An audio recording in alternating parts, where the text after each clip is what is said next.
Hi there, everyone. Wiley Allen here with Pinnacle Supplementation, and today we're going to be looking at one mineral in particular because both its importance and lack of understanding about it in the general public makes it deserving of an entire video dedicated to it alone. And that mineral is potassium. Now, why do I want to single out this mineral and draw some attention to it? Well, let me show you. Okay, now I have referenced this study before, and what it is it was a massive study done in 2010 that looked at a whole bunch of people throughout the country and what kind of foods they were eating and what kind of nutrients they were getting from their foods. And the one that stood out from all of the rest was potassium. 100% of the population had intakes lower than the adequate intake, or AI, for potassium. And the average potassium intake was about 2,600 milligrams. And the adequate intake for potassium is shown here. For adult males, it is 3,400 milligrams, and for all adult females, it is 2,600 milligrams. Now you may be thinking, well, those values aren't very far off from this value here. How is 100% of the population not getting enough potassium? Well, the adequate intakes for potassium have very recently changed. These are the new values as of 2019. Before that, and when that study was done, the adequate intake was 4,700 milligrams for both males and females. And that amount is almost double what it is now for females, because the National Academies, which sets the adequate intakes, is just trying to better fit its definition, which is an AI is the level that is assumed to ensure nutritional adequacy. So these values here are simply the minimal amount for the body to function properly, but that does not mean that these are the amounts for the body to function optimally. And dietary surveys consistently show that people in the US are consuming less potassium than recommended, which is why the 2015-2020 Dietary Guidelines for Americans identifies potassium as a nutrient of public health concern. This is a serious problem that people are not consuming enough potassium.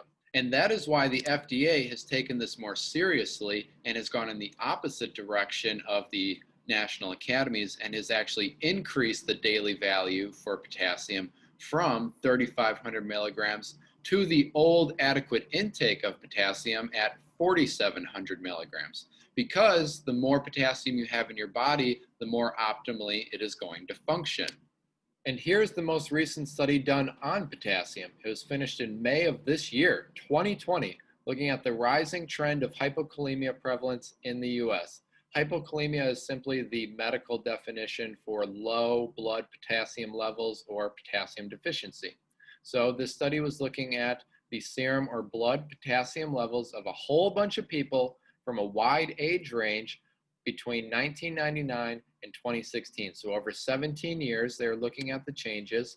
And what were the changes? There was an apparent decline of serum or blood potassium levels, and the average blood potassium levels went from 4.14 to 3.97 millimoles per liter. And hypokalemia prevalence in the US rose from just 3.78% to more than 11%. So now more than 1 in 10 people in this country are hypokalemic. I mean, this sentence says it best. The rising trend of hypokalemia prevalence in the US between 1999 and 2016 is alarming, and it sure is. But what even is potassium? What's the big deal? And first, this site that I'm getting all this information from, the National Institute of Health Dietary Supplements, you could just Google NIH dietary supplements, and it'll provide you with a whole bunch of information on vitamins, minerals, other common supplements that I know some of you may be interested in, so I just wanted to throw that out there. But potassium is so critical because it is present in all body tissues, because it is required for all cells to function normally. And that is because of two main things that it does. One, it maintains intracellular fluid volume, and two, it maintains transmembrane electrochemical gradients. Those are big fancy words, but I will simplify them for you. But first, understand that potassium has a strong relationship with sodium, what you get from salt typically. And here is a diagram for you. And it may look a little complex, but it's really not. Here is the cell membrane here, which separates the inside from the outside of the cell. This is the outside of the cell, extracellular, and this is the inside of the cell. And the sodium-potassium pump here is constantly pumping out sodium, or Na, symbol for sodium, and it's constantly pumping in potassium, or K, the symbol for potassium, because that's how the cell wants it. It wants all the potassium inside of the cell, and it wants the sodium outside of the cell. And notice these plus signs next to the symbol there. Those plus signs are electrical charges, which is where the term electrolyte comes from. Sodium and potassium are common, well-known electrolytes, and that name comes from the fact that they carry electrical charges to them. Why does that matter?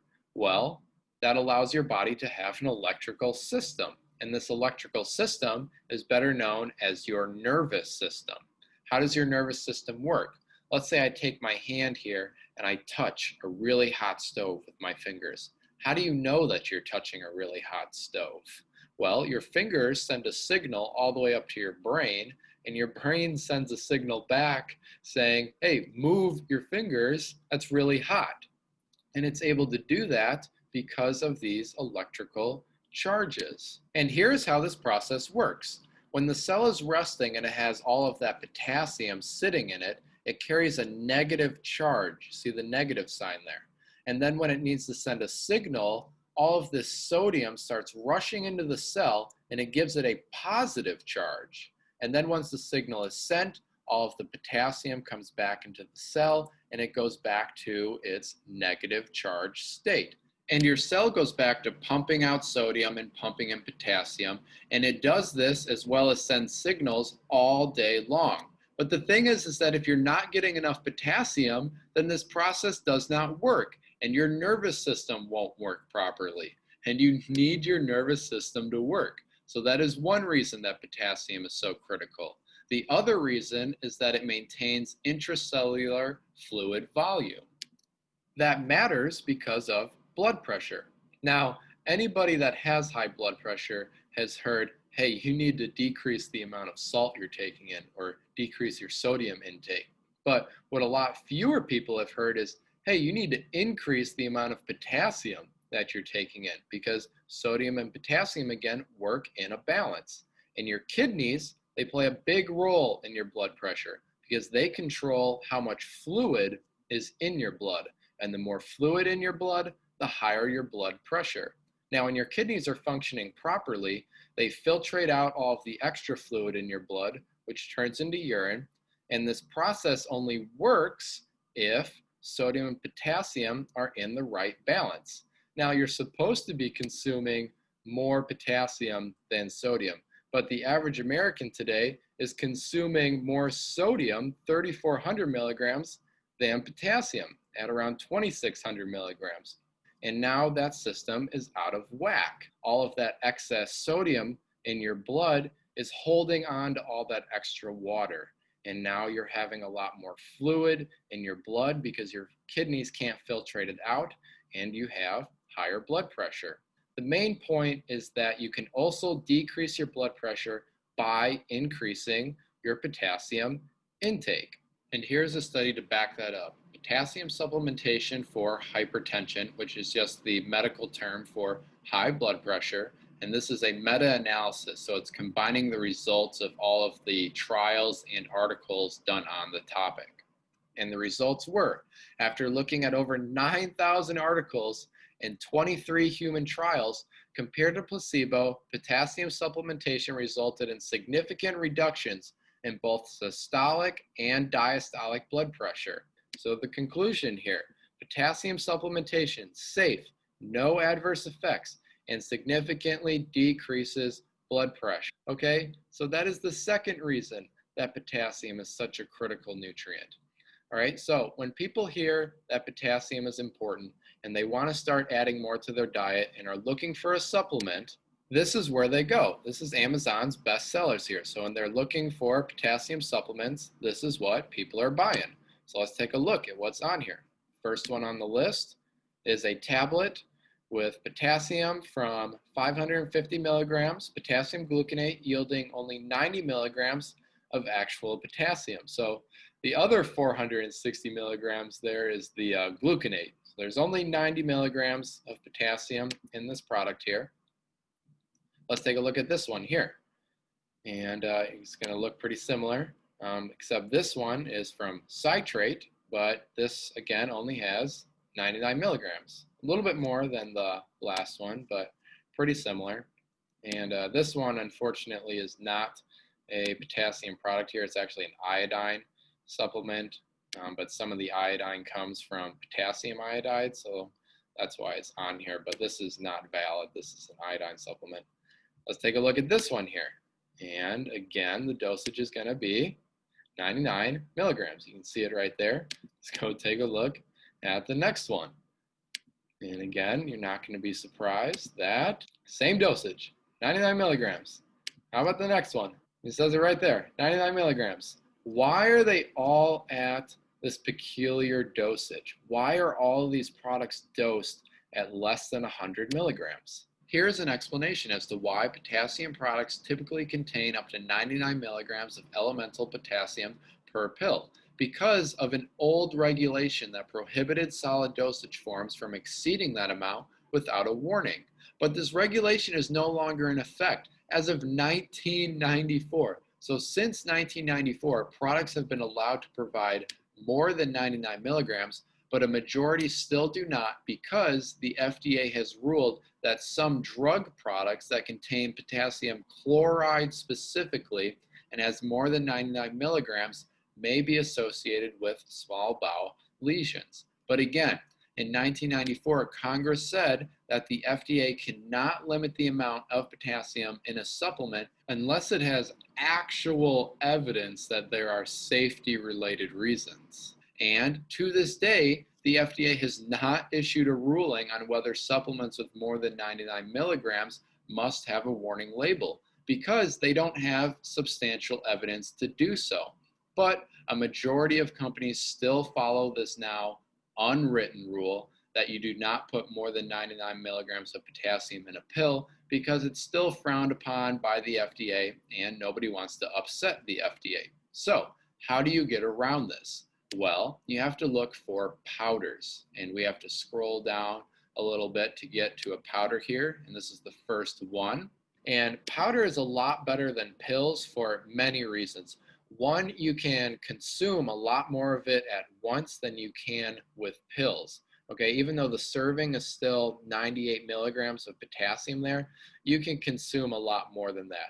And I can tell you that just taking a little bit, a quarter teaspoon of this powder here, would give you almost 500 milligrams of elemental potassium. And you can add that to anything, kind of like a salt. You can add it to foods, you could add it to drinks or other supplement powders that you may be taking, like a protein or a pre-workout or anything like that.